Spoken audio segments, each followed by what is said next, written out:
All right, let's jump right into this. Welcome to today's Explainer, where we're unpacking a literally sprawling fictional universe created by an author named Prince David. What we've got here is a meticulously detailed lore that goes from the cosmic origins of a brand new planet all the way to a hidden alternate history right here on Earth. It's this wild blend of dark fantasy, biblical motifs, and incredibly specific historical fiction. I absolutely love how complex this gets, so let's trace the sheer scale of this story starting from the very beginning. Listen to this chilling divine decree. Cursed be you, children of Eve. I have given the Prince of Darkness authority to do whatever he wants. It really sets a deeply biblical and dark fantasy tone right out of the gate, doesn't it? In this lore, humanity's isolated descendants actually lose God's grace through their own intense selfishness. It's an origin story built on the idea that these beings fell into a state of sin so deep they were essentially just handed over to the Prince of Darkness to be tested and tormented. It's heavy, it's dark, and it perfectly sets up the conflict we're about to explore. To wrap our heads around this massive lore, we're going to follow the timeline across 6 distinct eras: Origins and the Divine Curse, Empires of Planet Krymax, the Rules of Star Power, the Fall to Earth, Alternate Human History, and finally, the Foundation Star. Starting things off with Part 1, Origins, and the Divine Curse, the separation from humanity. So picture this. The foundation of this entire universe rests on a species called the Aves. According to the lore, back during the time of Noah and the Great Flood, God wanted to spare the innocent children of humanity. So he places these humanoid winged descendants of Eve on a brand new planet called Krymax. But rather than building a paradise, they totally lose their way. They develop intense hatred, prejudice, and selfishness, which ultimately leads to that dark cosmic curse we read a second ago. But here's the catch. The Aves weren't alone. The planet was fiercely divided into this massive rivalry between the winged Aves of the sky and the powerful aquatics residing beneath the sea. These two dominant species manipulated the planet's magic crystals to hoard literally all the power for themselves, completely disenfranchising other magical creatures like fairies. It's this intense, prejudiced rivalry between the sky and the sea that drives the entire ancient history of Krymax. Which brings us to Part 2, Empires of Planet Krymax, Pendulums of Power. Over millennia, the political landscape here was incredibly volatile, swinging wildly from deeply divided, oppressive empires to a brief period of unity, and finally, total planetary annihilation. The lore really doesn't shy away from depicting deeply flawed societies that react to oppression by just creating totally new forms of oppression. First, you've got the Empire of Men. It was founded by the avian Dominic Lyric and the aquatic Malamor, and it was this hyper-patriarchal, deeply misogynistic society that committed unspeakable crimes.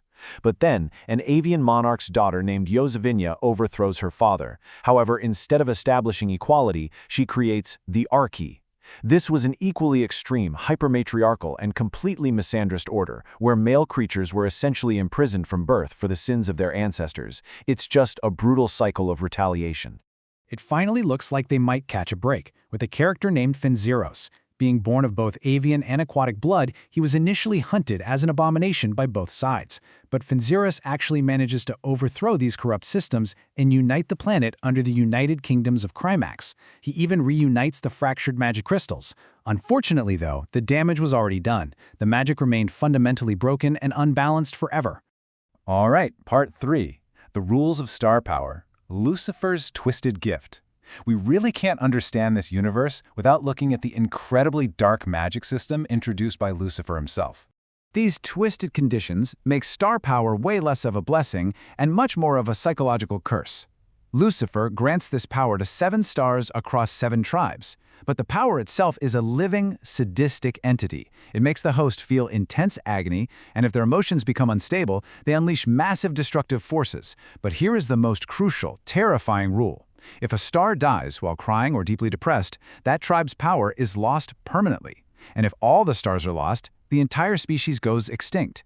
It forces the Aves to constantly manage their trauma just to keep their species alive. It's a brilliantly high-stakes mechanism for the story. Moving to Part 4, The Fall to Earth, a family feud turns apocalyptic.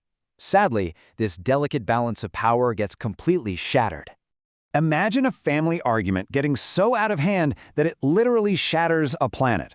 Finazarus had 2 sons, Adile and Nepside.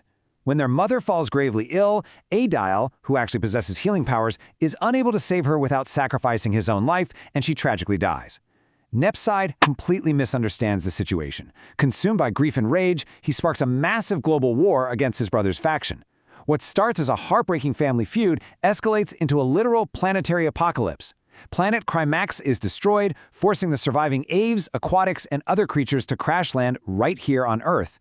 And that leads right into Part 5, Alternate Human History, Integrating in the Shadows. Now, this is where the lore gets absolutely fascinating for our own world. When these magical creatures fell to Earth, they didn't conquer it, they hid. Because they were being hunted by humans who mistook them for fallen angels, they integrated into existing human cultures and real historical events just to survive. In North America, they blended with Native American and Viking descendants. Over in Asia, during the Russian Revolution, they secretly rescued Anastasia Romanov and formed an egalitarian hidden kingdom. And in Africa, they fought against French colonizers. So the history of Earth happened exactly as we know it, just with these magical beings operating in the shadows. I absolutely love how wonderfully specific this gets. Characters like Queen Amina, a star of the African Avian tribe, seamlessly blend high fantasy magic with real-world African resistance movements. She ruled the kingdom of Dihomo Idale, fighting off colonial forces while bearing the heavy psychological burden of being a star, before eventually passing that power down to her daughter, Udankwa. It weaves this deep mythology right into the fabric of 20th century history. Which brings us to our final era, Part 6, The Foundation Star, Ava Victoria Alexandra Windsor. This all builds to the climax of our story, focusing on perhaps the most pivotal figure in all of Earthbound avian history. Ava's life story is just wild. She was born Ava Skye in 1934 in Land's Ox Meadows, Newfoundland, which is a real historical Viking site in Canada, by the way. In 1939, her father, a former Viking pirate named Machine Skye, is massacred along with their community by his old crew for refusing to fight in World War II. Ava, who bears the immense power of an avian star, manages to escape to London. Miraculously, she integrates into the British royal family, gets adopted by King George VI, and is eventually crowned Queen of the Aves. There's even an anthem for her that goes, "Oh, hail the queen who reigns so true. The skies rejoice in neighbors few. The land is hers, the stars align." It beautifully captures how highly revered Ava became.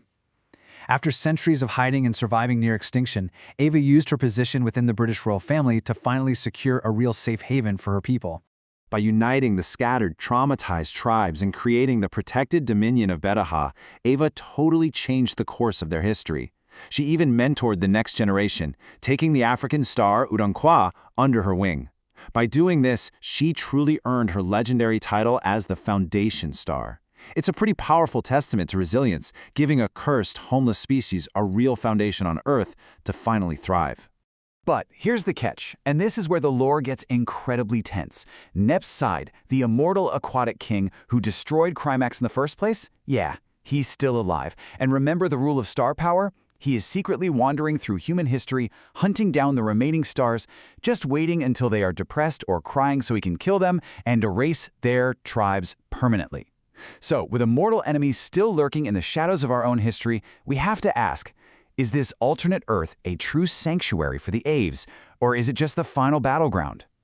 What a brilliant cliffhanger to leave us on. Thanks for joining me on this deep dive. I'll see you next time.